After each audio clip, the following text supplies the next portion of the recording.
అరే ఒక్కసారి అవినాష్ చూడరా ఎట్లాంటి పర్ఫార్మెన్స్ చేస్తున్నాడు.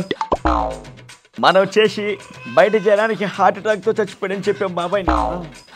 ఒకవేళ బాబాయ్ బతికే ఉండుంటే అవినాష్ చేసే ఈ పర్ఫార్మెన్స్ చూసి ఇప్పుడు హార్ట్ అటాక్తో చచ్చిపోయేటోడ్రా.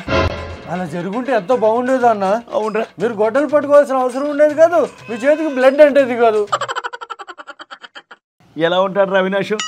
నాకంటే హైట్ ఉంటాడు, పర్సనాలిటీ బాహుబలిలో ప్రభాస్లా ఉంటాడు. ఇప్పుడు చూడు గోడ మీద పాకే బలిలా ఉన్నాడు. ఆ పోలీసులు లాక్కుపోతా ఉంటే పోలీసులు లాక్కెళ్ళకపోతే మీరు పోలింగ్ బూత్లోకి మనుషులు పంపించి ఓట్లు గుద్దించి ఎంత చేసేవాళ్ళన్నా? ఇప్పుడు అదంతా లేదురా, మారిపోయాం. మారిపోలేదన్నా, పారిపోయారు. బాబాయ్ హత్య కేసులో అవినాష్ చేసిన బెయిల్ పిటిషన్ సుప్రీంకోర్టు కొట్టేసిందన్నా. కొట్టేశారా? ఇంకేముంది, నా తల తీసుకుపోయి గోడ కొట్టుకోవాలి. అయినా అవినాష్ బెయిల్ కొట్టేస్తే నీకెందుకు టెన్షను?